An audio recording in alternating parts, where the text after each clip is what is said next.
We've learnt with William that he has quite a lot of triggers and they can be quite varied.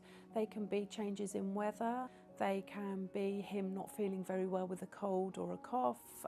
He had chickenpox last year, and although it didn't trigger his symptoms hugely, we did notice a difference in his asthma slightly.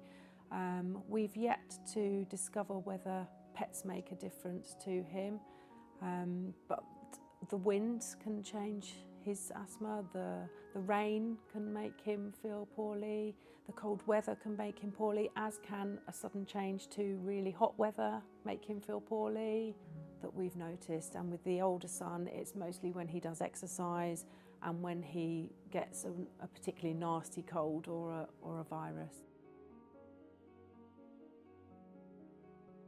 With my younger son as well, we've started writing a diary.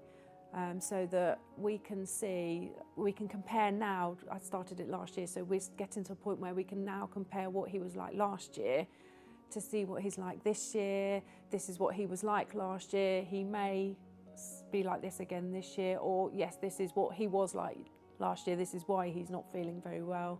There's something triggering him, just to build up a picture.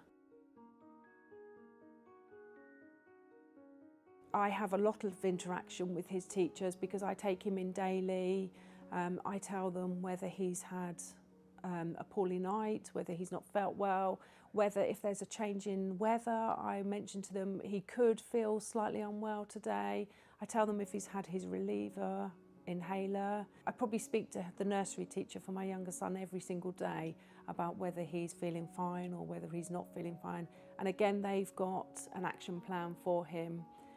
Both schools are aware that I'm literally on the other end of a phone. They can call me any time and I will easily come up to the school.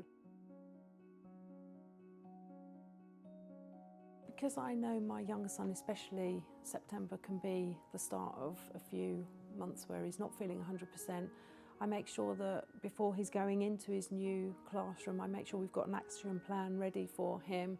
I make sure I talk to his teachers in great detail about his symptoms, about how he may possibly over the next few months feel, what to do, make sure they've got new medicines, that they're all up to date.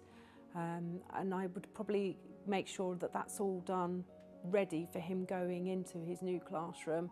Once he's in his new class, for the first few weeks certainly, or however long it takes, I keep in touch with the teachers, I speak to them regularly.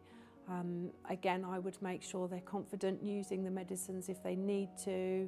I would make sure at home we've got the right medicines and spares for ourselves at home and for at school, and just really keep lines of communication open constantly between the school and myself.